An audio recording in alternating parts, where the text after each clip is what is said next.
बेटा हम ये शुरू करेंगे measurement of enthalpy and internal energy of reaction. लिखना, इसमें ये लिखना है enthalpy both enthalpy and internal energy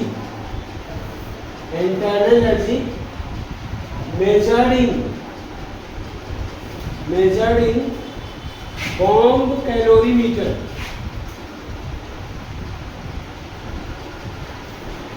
calorimeter at constant pressure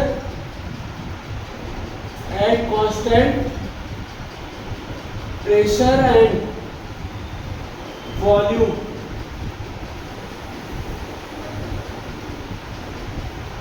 respectively. Both enthalpy and internal energy measured in bomb calorimeter at constant pressure and constant volume respectively. ठीक है ना? आपको पता है कि delta H equal the heat content at the constant pressure और delta U is equal the heat content at the constant volume. Right, ये है आपका, ध्यान रखिएगा। अब इसके बाद में बेटा अगला टॉपिक पढ़ेंगे हम enthalpy of reaction.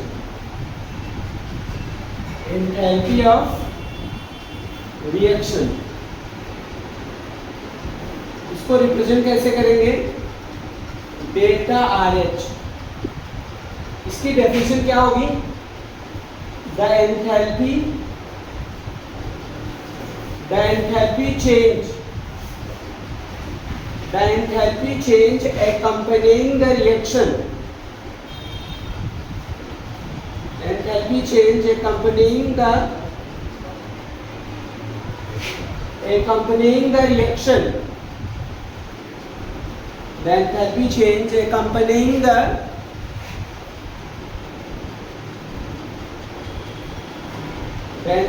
change accompanying the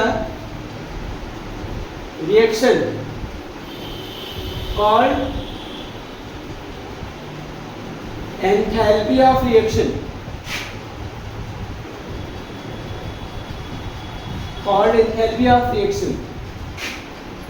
अब क्या है बेटा? एंथैल्पी ऑफ रिएक्शन डेफिनेशन है। अगर इसकी डेफिनेशन आ गई enthalpy, what do you mean by the enthalpy of reaction, तो क्या बनाओगे? Enthalpy change accompanying the reaction is known as enthalpy of reaction. Now बेटा एंथैल्पी ऑफ रिएक्शन मतलब delta RH can be calculated as sum of enthalpies of products minus sum of enthalpies of reactants called enthalpy change in the of reaction delta RH।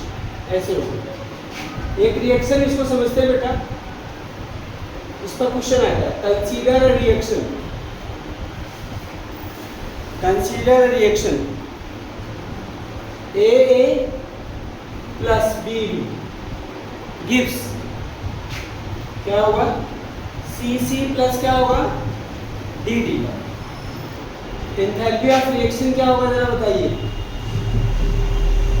Enthalpy of reaction हमने बोला था sum of enthalpies of product minus sum of enthalpies of क्या होगा? Reactant. Product कौन है? COD है, और ये क्या है? A और B क्या है? रिएक्टेंट है। और स्मॉल ABCD क्या है? उनकी स्टोइकियोमेट्रिक कोएफिशिएंट, वो तो मल्टीप्लाई होंगे। तो देखो अभी हम क्या कर रहे हैं? C into डेल्टा C मतलब enthalpy of C plus D into क्या होगा? एंथैल्पी ऑफ क्या हो जाएगी? राइट, माइनस क्या हो जाएगा जरा बताओ? Minus A into delta H मतलब एंथैल्पी ऑफ फॉर्मेशन ऑफ ए जो भी होगा, प्लस क्या होगा बेटा B into enthalpy of reaction B, ये एंथैल्पी ऑफ रिएक्शन। समझिए यहाँ पे, समझिए बेटा फिर से, एंथैल्पी ऑफ रिएक्शन क्या होता है? Enthalpy change accompanying the reaction. किसी रिएक्शन में जो भी एंथैल्पी चेंज हो रही है, मतलब घट रही है, बढ़ रही है, जो भी चेंज हो रही है, वो क्या होगी? एंथैल्पी ऑफ रिएक्शन होगी। जैसे एक्सोथर्मिक रिएक्शन में क्या होगा? डेल्टा एच की वैल्यू क्या होती है? नेगेटिव होती है। और एंडोथर्मिक रिएक्शन में क्या होता है? डेल्टा एच की वैल्यू क्या होती है? पॉजिटिव होती है। वहाँ मतलब हीट एब्जॉर्ब करता है, एनर्जी एब्जॉर्ब करता है, और एक्सोथर्मिक में एनर्जी क्या करता है? रिलीज करता है। ठीक है ना? अब इसको निकालते कैसे? Enthalpy of reaction, sum of the enthalpies of product minus sum of enthalpies of the क्या होगा? रिएक्टेंट्स।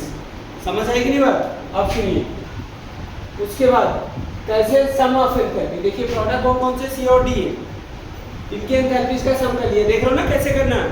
जो भी स्टोइकियोमेट्रिक कोएफिशिएंट होगा उससे मल्टीप्लाई कर लेना। समझ में आई कि नहीं बात?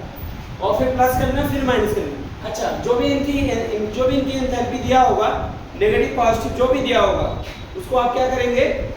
वो साइन के साथ रखेंगे यहाँ पे। जैसे डेल्टा, मान लीजिए सी का फॉर्मेशन नेगेटिव है, तो यहाँ पे नेगेटिव रखना। लेकिन फॉर्मूले का कांसेप्ट तो समझ में आ रहा है ना? जितने भी प्रोडक्ट उनको ऐड करना है, फिर उनमें से क्या करना है? जितने भी रिएक्टेंट्स उनको ऐड करके माइनस कर देना है। समझेंगे बात? यही एंथैल्पी ऑफ रिएक्शन है। अब इसके बाद है बेटा standard enthalpy of reaction. Standard enthalpy of reaction, enthalpy of reaction, इसे किससे रिप्रेजेंट करोगे? Delta R H standard. किससे रिप्रेजेंट करोगे? Delta R H standard. Enthalpy of reaction, enthalpy change, enthalpy change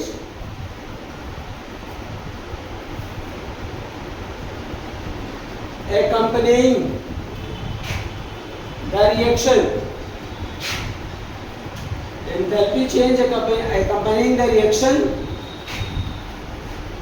at standard state, at standard state। Standard state का मतलब temperature, temperature क्या लेते हैं यहाँ पे? 25 डिग्री सेल्सियस, प्रेशर 1 बार,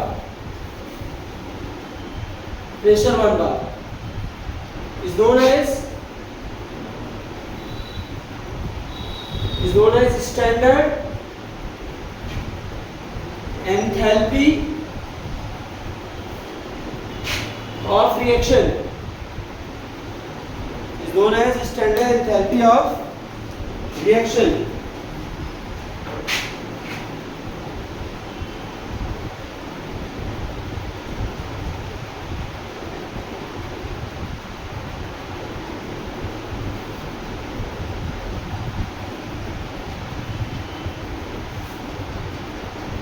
इसको भी कैसे करेंगे? इसका फार्मूला फाइंड करना बेटा, सेम फार्मूला है तो स्टैंडर्ड लग जाएगा। Delta R H standard code का क्या होगा? सम ऑफ, क्या होगा? Sum of standard enthalpies of products minus sum of standard enthalpies of reactants. वही सेम रिएक्शन ले लेते हैं, ए प्लस बी, या कोई दूसरी इक्वेशन ले जिससे आप समझ पाओ और अच्छे से। ऐसे ले लेते हैं, जैसे देखो CH4 प्लस क्या होगा? O2, तो क्या होगा? CO2 प्लस क्या होगा? 2H2O liquid. ये गैस है, ये गैस है ना इक्वेशन। अब इसके स्टैंडर्ड एंथैल्पी इसका लिखना होगा तो क्या लिखोगे? Standard enthalpy of reaction is equal to क्या होगा? Sum of the enthalpies of the products, मतलब क्या होगा? Delta SCO2 plus 2 into delta H2O। जो भी एंथैल्पी है दी रहेगी आपको, ये दी रहेगी। जैसे CO2 की एंथैल्पी दे रखी होगी, ये भी दे रखी होगी, माइनस क्या करोगे? बोलो बेटा, sum of enthalpies of CH4 plus sum of enthalpies of क्या हो जाएगा? 2 into delta O2। Sum of enthalpies of product. आई बात सुने?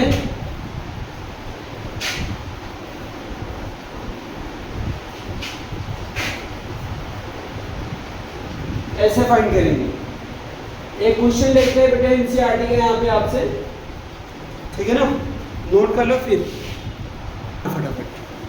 हाँ बच्चे, ये क्वेश्चन है एनसीईआरटी एक्सरसाइज का 5.12 enthalpies of formation of CO carbon monoxide, carbon dioxide, N2O nitrous oxide, N2O4 nitrogen dioxide. मतलब CO का एंथैल्पी ये है, CO2 का एंथैल्पी ये है, N2O का एंथैल्पी ये है और N2O4 का एंथैल्पी वो है, ये दिया हुआ और ये रिएक्शन दी हुई है। इस रिएक्शन के लिए एंथैल्पी ऑफ रिएक्शन फाइंड करना है। कैसे फाइंड करेंगे? Delta RH standard equal to क्या होगा?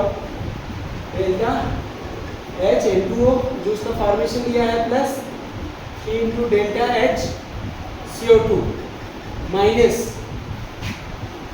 Delta H N2O plus 3 into delta H CO plus 3 into delta H क्या होगा? CO। ये अब इनकी वैल्यू रखो बेटा। N2O की वैल्यू कितनी है? N2O कहाँ पर है? ये कितनी है बेटा? 9.7 प्लस SCO की वैल्यू कितनी है?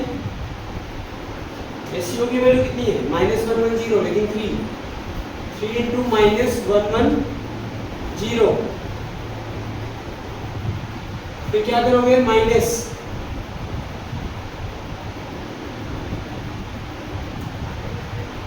N2O4 है ना,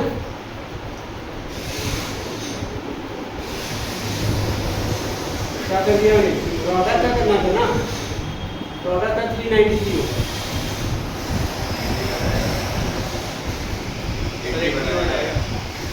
393 9.7 बनाएगा। अच्छा हाँ, गलत कर दिया। फिर क्या होगा? माइनस यहाँ प्लस क्या है? अब आएगा N2O4 9.7 प्लस माइनस क्या होगा? 3 इंटू -110 माइनस क्या होगा? 110।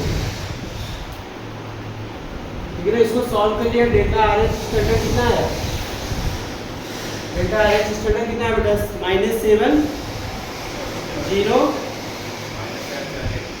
-708 किलोजूल मोल इनवर्स तो हो गया। अब बेटा एक काम और कर लेते हैं एक्सरसाइज का। कौन सा क्वेश्चन कर लेते हैं? 5.11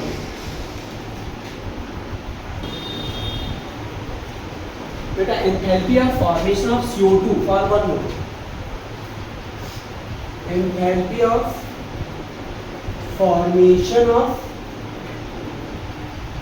CO2 for 1 mole. Enthalpy of formation of CO2 for 1 मोल कितना होगा? कितना बेटा? -393.5 किलोजूल है। तो यहाँ से नंबर ऑफ मोल निकालना पड़ेगा ना आपको।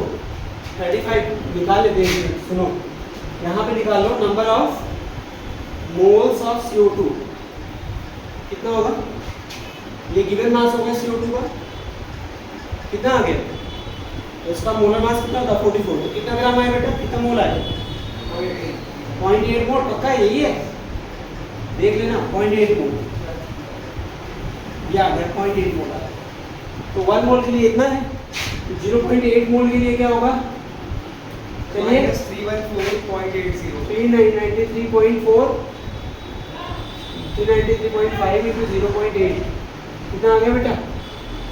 मल्टीप्लाई करके बता। Minus 314.80 minus 314.80 314.80 joule kilo joule. इसी का आंसर। नाउ बेटा अगला टॉपिक है standard enthalpy. Standard enthalpies of reaction. Standard enthalpies of reaction during phase transformation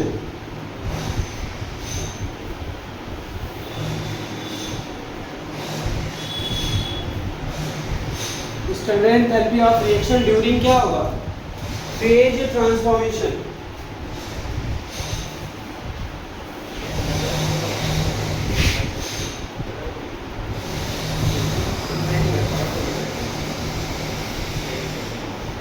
standard enthalpy of reaction during phase transformation.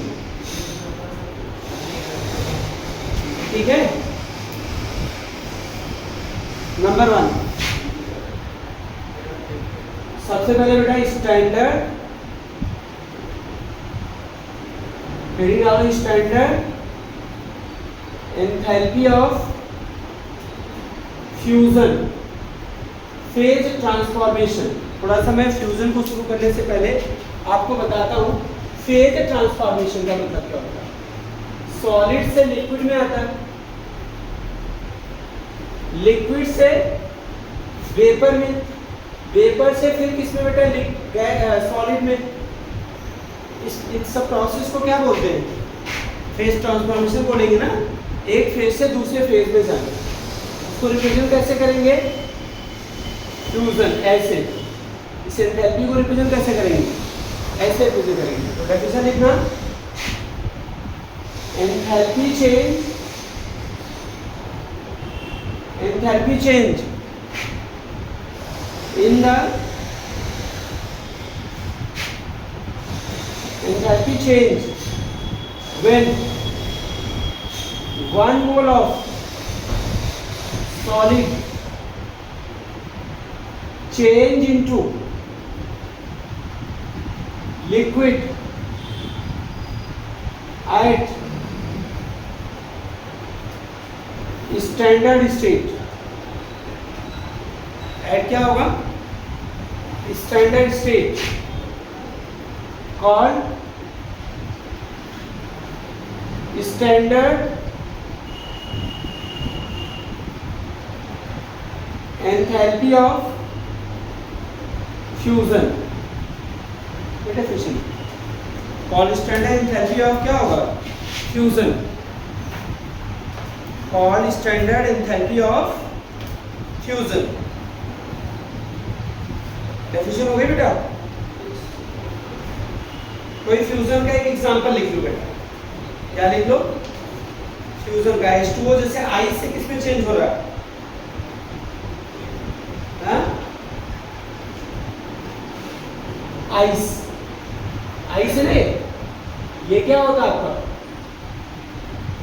Solid, ice से किसमें change हो गया liquid में। तो कितनी एंथैल्पी देनी पड़ी, कितनी एनर्जी देनी पड़ी बेटा इसको 6.0 kilojoule mole inverse,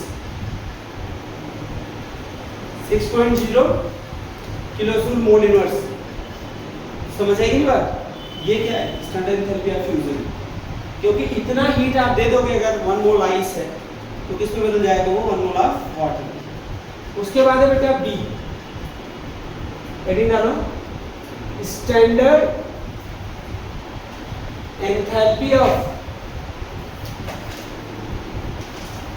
vaporisation. Definition एक जैसी होगी, देखो रखने की जरूरत नहीं, समझ लो। यहां पे क्या करूं 1 मोल ऑफ क्या कर दूं लिक्विड से 1 मोल क्या कर दूंगा इसका enthalpy change, enthalpy change when 1 mole of liquid change into 1 mole of liquid change into vapor at standard state, at standard state called standard enthalpy of vaporization. इसका एक एग्जांपल ले बेटा, जैसे H2O लिक्विड है आपका, किसमें बदल जाएगा H2O गैस में। स्टैंडर्ड एंथैल्पी ऑफ वेपराइजेशन बताओ 40.79 किलो जूल मोल इनवर्स। मतलब अगर आप 1 मोल लिक्विड है वाटर, उसको आपने 40.79 एनर्जी दे दी तो किसमें चेंज हो जाएगा बेटा? इसमें चेंज हो जाएगा, हाँ वेपर में चेंज हो जाएगा। नेक्स्ट बेटा C, standard enthalpy of sublimation. Standard enthalpy of sublimation represent कैसे करेंगे इसको बेटा? ऐसे। डेफिनेशन कैसे लिखोगे? डेफिनेशन कैसे लिखोगे आप? एक जैसी डेफिनेशन है, केवल चेंज करना, रखना नहीं, दिमाग लगाना, मेहनत कम करना पड़ेगा आपको। डेफिनेशन लिखोगे आप, एंथैल्पी चेंज, डेफिनेशन लिखो, enthalpy change when 1 mole solid directly change into, when 1 mole of solid directly change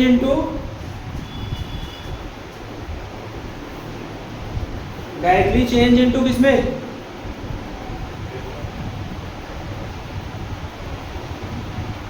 vapour, gas at standard state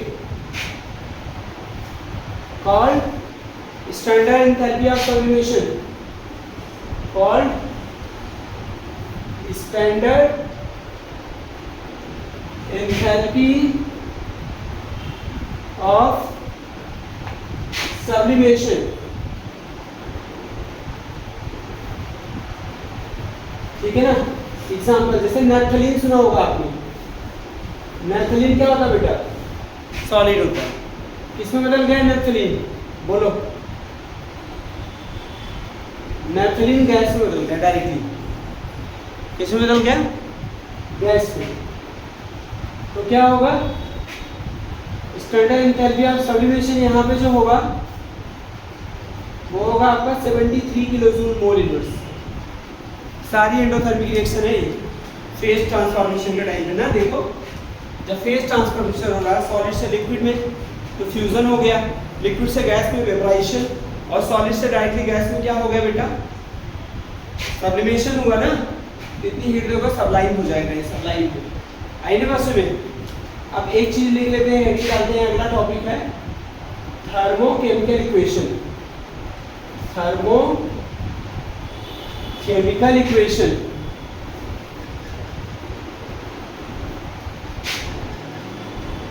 a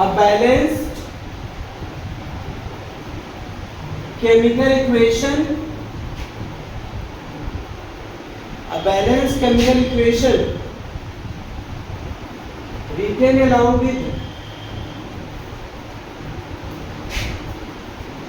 physical state of reactants and products, as well as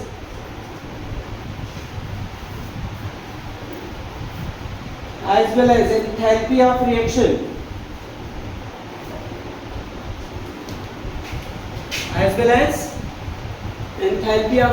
called thermochemical equation। उसे क्या बोलते हैं बेटा? Thermochemical equation. जैसे example CH4 gas है, methane, 2O2 gas है ना, CO2 gas है, वाटर क्या है? लिक्विड है। along with किसके? एंथैल्पी ऑफ रिएक्शन इसकी क्या है? -1660 किलोजूल मोल इनवर्स। तो this is called thermochemical equation. ये बैलेंस है इक्वेशन। इसमें रिएक्टेंट और प्रोडक्ट का क्या लिखा है बेटा? फिजिकल स्टेट लिखा हुआ है, सॉलिड है, गैस है, लिक्विड है। और रिएक्शन की एंथैल्पी दिया है, इसीलिए ये क्या आपका थर्मोकेमिकल इक्वेशन। नेक्स्ट है बच्चा different kind of enthalpy of reaction, different kind of enthalpy of reaction, different kind of enthalpy of reaction। Number 1 heading लिखना बेटा, standard enthalpy of formation, standard enthalpy of formation. Represent कैसे करेंगे, ऐसे F लिखा हुआ, देखो उसके पीछे नीचे क्या लिखा हुआ है F, इसकी डेफिनेशन लिखना, enthalpy change in the formation of, enthalpy change in the formation of 1 mole of substance, 1 mole of substance from its components called standard enthalpy of formation। component का मतलब क्या है, called standard enthalpy of formation। ये क्या है बेटा, समझिए। जैसे बच्चों वाटर का 1 मोल फॉर्मेशन होना, इसके स्टैंडर्ड स्टेट, वाटर का स्टैंडर्ड स्टेट क्या है, लिक्विड होता है। तो वाटर के फॉर्मेशन में ये बताइए 1 मोल का फॉर्मेशन हुआ, क्या चाहिए, हाइड्रोजन कितना चाहिए H2 और ऑक्सीजन 1 चाहिए। ऑक्सीजन तो होता है O2, 1 बनाने के लिए क्या करेंगे, क्योंकि O तो एक्सिस्ट नहीं करता, इसको क्या कर देंगे, हाफ कर देंगे। ये देखो 1 मोल क्या होगा, इसका क्या है, गैस है, ये भी क्या है, गैस है, ठीक है ना। वाटर बनाने के लिए आपको 1 मोल हाइड्रोजन चाहिए, हाफ मोल क्या चाहिए, ऑक्सीजन, तो 1 मोल वाटर बन जाएगा। जितनी एंथैल्पी होगी यहाँ पे, उसे क्या करेंगे, enthalpy of formation. Enthalpy of formation जो फिर में डिफाइन की गई है कैसे, बॉम्ब कैलोरीमीटर में -286 किलोजूल मोल इनवर्स। मतलब जब 1 मोल वाटर का फॉर्मेशन होगा, समझ आएगी नहीं बात, जब 1 मोल का वाटर का फॉर्मेशन होगा तो कितनी एनर्जी निकलेगी बताइए, 286 किलोजूल एनर्जी निकलेगी। आएगी बात में। एक छोटा सा क्वेश्चन है इस पे एनसीईआरटी का, एंथैल्पी ऑफ फॉर्मेशन का, देखिए निकालिए एक बार ट्राई। चलो बेटा इधर देखो, ये एनसीईआरटी का 5.13 क्वेश्चन नंबर है। यहाँ पे एक इक्वेशन दिया हुआ, बैलेंस इक्वेशन दी गई है। इसमें कितने मोल अमोनिया का फॉर्मेशन हो रहा है, 2 मोल अमोनिया का फॉर्मेशन होता है ना। और स्टैंडर्ड एंथैल्पी ऑफ फॉर्मेशन आपसे पूछ रहा है अमोनिया का, तो क्या डेफिनेशन इसकी बताई मैंने, enthalpy change in the formation of क्या होगा, 1 mole of substance. Enthalpy change in the formation of क्या होगा, 1 मोल ऑफ सब्सटेंस। यहाँ कितने मोल फॉर्मेशन हो रहा है, तो एंथैल्पी ऑफ फॉर्मेशन क्या होगा, यहाँ पे अपना फॉर्मूला बनाएंगे, enthalpy of reaction divided by क्या होगा, 2। रिएक्शन की एंथैल्पी कितनी है बेटा, बोलो 92.4।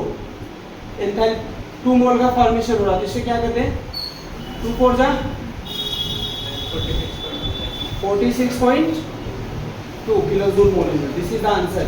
Thank you very much. Video watch करते रहिए, हमारा देखते रहिए लगातार, सब्सक्राइब भी करते रहिए। आएगी बात सुने, बार बार देखिए वीडियो को, 1 शॉट में कुछ नहीं होने वाला।